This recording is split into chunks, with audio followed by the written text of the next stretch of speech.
우리의 얼굴에는 한 사람의 인생이 담겨 있다고 합니다. 살아온 여정과 마음가짐, 그리고 앞으로 나아갈 길까지도 얼굴의 선과 점 하나하나에 새겨진다는 것이죠.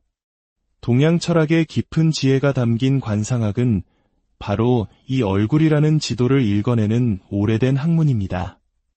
오늘 우리는 한 인물의 얼굴, 특히 그 턱의 변화를 통해 인생의 후반전, 즉 말년의 운세를 어떻게 스스로 만들어가고 또 깎아낼 수 있는지에 대한 깊은 통찰을 나눠보고자 합니다.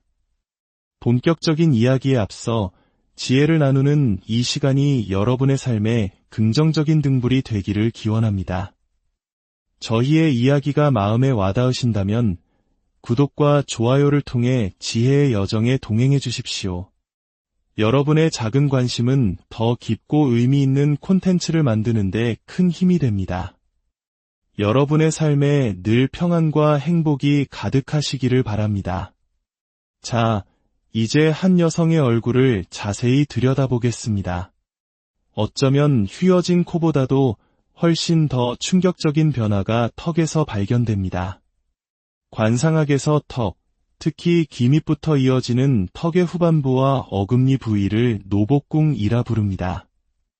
이곳은 단순히 턱의 모양을 넘어 한 사람의 말년운, 즉 70대 후반부터 80대에 이르는 시기의 재물운, 건강운, 그리고 아랫사람이나 부하 직원, 자녀들과의 관계, 즉 인복을 상징하는 매우 중요한 자리입니다.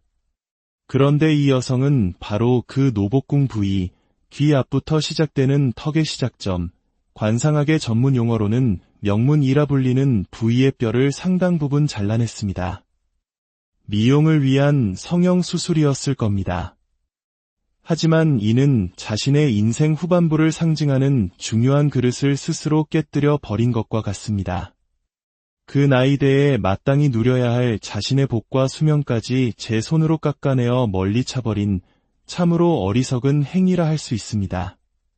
참고로 이 명문 부위의 점이나 상처, 흉터가 생기면 단순히 노년의 운세에만 영향을 미치는 것이 아니라 인생 전반에 걸쳐 몇 가지 고통스러운 징조가 나타날 수 있습니다. 첫째, 배우자의 갑작스러운 사고나 건강 악화를 조심해야 합니다. 가정이 흔들릴 수 있는 큰 불행이 닥칠 수 있음을 암시하는 신호입니다. 둘째, 혈액순환 계통의 건강에 적신호가 켜집니다. 이 여성의 경우 말년에 자잘한 질병에 계속 시달릴 가능성이 높습니다. 특히 인위적으로 뼈를 깎아낸 행위는 그 후유증으로 평생 고통받을 수 있음을 보여줍니다. 본래 타고난 체질 자체가 강골이 아닌 약골에 가까운 편으로 보입니다. 선천적으로 간과 심장 기능이 약하게 태어난 것으로 분석됩니다. 간 기능이 약하면 피로가 잘 풀리지 않습니다. 이 여성이 공식 석상에서 자주 조는 모습을 보이는 것은 단순히 특정 약물에 의존한 수면 부족의 후유증일 수도 있겠지만 근본적으로는 타고난 간 기능의 허약함에서 비롯된 만성 피로일 가능성이 매우 높습니다. 간 기능이 약한 사람은 절대로 술을 가까이에서는 안 됩니다. 사주명리학에서는 간의 기능을 목 기운으로 해석합니다. 사주의 목 기운이 부족한 사람은 선천적으로 간이 약하며 이는 성격적으로 끈기와 의지력 부족으로 이어지기도 합니다. 학업에 집중하기 어렵고 어떤 일이든 꾸준히 파고들어 자신을 개발하려는 의지가 약한 경향을 보입니다. 인생에서 복과 수명은 결코 둘이 아닙니다. 복이 다하면 수명도 다하고 수명이 다하면 복도 의미가 없어집니다. 그렇기에 우리는 살아가면서 절대로 선하지 못한 마음, 즉 불교에서 말하는 십불선업을 짓지 않도록 경계해야 합니다. 살생, 도둑질, 음행, 거짓말, 이간질, 악담, 꾸미는 말, 탐욕, 분노, 어리석은 견해. 이 10가지 악한 행위를 반복해서 저지르면 그 과보는 반드시 얼굴에 드러나 관상이 뒤틀리게 됩니다. 이렇게 뒤틀린 관상은 다른 사람들에게 좋은 인상을 주지 못해 환영받지 못하는 것은 물론 결국 자기 자신의 복과 수명마저 깎아 먹어 죽음의 문으로 한 걸음씩 다가가게 만드는 것입니다. 우리가 살면서 비록 큰 복을 짓거나 남들에게 아낌없이 베풀지는 못하더라도 최소한 남에게 해를 끼치는 나쁜 짓만큼은 털끝만큼도 해서는 안 된다는 것을 항상 기억해야 합니다. 셋째, 명문 부위의 손상은 자녀 문제로 큰 고통을 겪을 수 있음을 암시합니다. 자녀 중에 유난히 속을 썩이는 자식이 있을 가능성이 큽니다. 일부 영적 능력이 있는 이들은 이 여성에게 세상에 알려지지 않은 숨겨진 자식이 있을 것이라고 말하기도 합니다. 혹은 유산의 아픔을 겪었을 가능성도 제기됩니다. 사주명리학의 관점에서 보아도 이러한 주장들은 상당한 설득력을 가집니다. 이 여성은 설령 자녀운이 있다 하더라도 그 자녀가 유산되거나 다른 사람이 키우게 되거나 혹은 성인이 되어 일찍 독립하여 멀리 떨어져 거의 연락이 닿지 않고 살아갈 가능성이 높습니다. 만약 자녀와 한 집에서 살게 된다면 그 자녀 문제로 인해 끊임없는 갈등과 고충을 겪게 될 운명입니다. 자녀의 미래는 그 부모가 어떤 삶을 살아왔는지를 비추는 거울과도 같습니다. 인과의 법칙은 매우 공정합니다. 100점짜리 부모에게서는 100점짜리 자녀가 나오고 30점짜리 부모에게서는 잘해야 30점짜리 자녀가 나오는 것이 세상의 이치입니다. 30점짜리 부모에게서 100점짜리 자녀가 태어나는 기적은 거의 일어나지 않습니다. 물론 선하고 지혜로운 부모 밑에서 간혹 전생의 나쁜 인연으로 인해 문제아가 태어날 수는 있습니다. 하지만 악하고 어리석은 부모에게서 선하고 지혜로운 자녀가 인연으로 태어나는 것은 거의 불가능에 가깝습니다. 대부분은 부모를 닮아 악하거나 어리석은 자녀가 태어나 부모와 한통속이 되어 가정을 더 깊은 수렁으로 밀어넣거나 설령 어쩌다 부모와 결이 다른 자녀가 태어났다 하더라도 근본적인 업보가 다르기에 평생 부모와 화합하지 못하고 결국 인연을 끊고 살아가게 됩니다.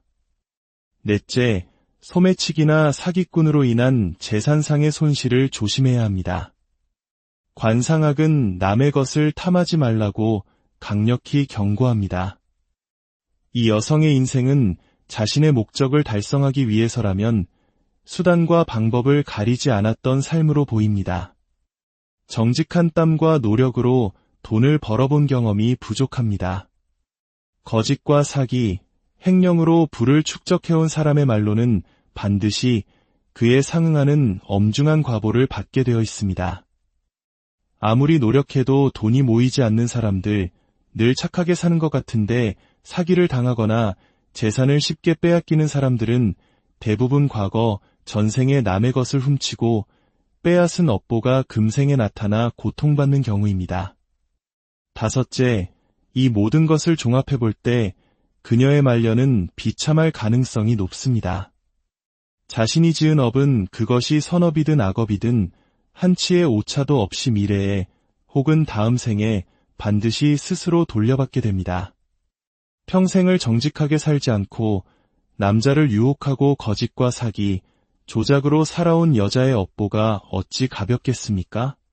이 여성은 노년의 재물, 인복, 건강 등 모든 말년운을 상징하는 노복궁을 스스로의 어리석고 삐뚤어진 욕망, 즉 그저 예뻐지고 싶다는 그릇된 욕망 하나로 깎아버렸습니다. 멀쩡한 턱을 깎는 행위는 어리석음에 빠져 자신의 복을 걷어차고 그나마 있던 쪽박마저 깨버리는 멍청한 짓입니다. 이는 자신의 70대 이후의 운세를 완전히 망쳐버리는 행위와 다름없습니다. 흥미롭게도 사주명리학으로 보아도 비슷한 분석이 나옵니다. 이 여성은 늙어서까지도 권력의 맛을 잊지 못하고 불법적인 사업을 벌여 편법으로 돈을 모으려 할 것입니다. 그리고 그때 가서도 또 다른 권력자를 유혹하여 자신의 방패막이로 삼고 사업을 벌여나갈 가능성이 높습니다. 하지만 그녀가 과연 그 부와 권력을 오랫동안 누릴 수 있을까요? 그녀는 본래 70대 중반 이상의 수명을 누리기 어려운 명을 타고난 것으로 보입니다. 공교롭게도 그녀가 성형으로 깎아낸 명문 부위가 상징하는 나이가 바로 70대 말부터 80대 초중반입니다. 이처럼 관상과 사주는 놀라울 정도로 일치하는 해석을 보여주는 경우가 많습니다. 앞으로 이 여성이 저지른 수많은 비리와 탈세 의혹들이 더 많은 증인들을 통해 명명백백히 세상에 드러나게 될 것입니다. 진실이 밝혀질수록 그녀를 향한 국민들의 분노는 더욱 커질 것입니다. 한 가지 확실한 것은 그녀는 과거 대한민국을 뒤흔들었던 그 어떤 인물보다도 훨씬 더 악랄하고 위험한 인물이라는 점입니다. 그녀는 대단히 어리석은 동시에 타인의 감정에 공감하지 못하는 사이코패스적 성향과 자신의 이익을 위해 타인을 도구로만 여기는 소시오패스적 성향을 동시에 가진 인물이라 할 수 있습니다. 가장 아이러니한 점은 이 여성이 대학원 석사 논문을 관상을 주제로 썼다는 사실입니다. 관상학에서 눈과 더불어 가장 중요하게 여기는 부위가 바로 얼굴의 중심을 잡는 코입니다.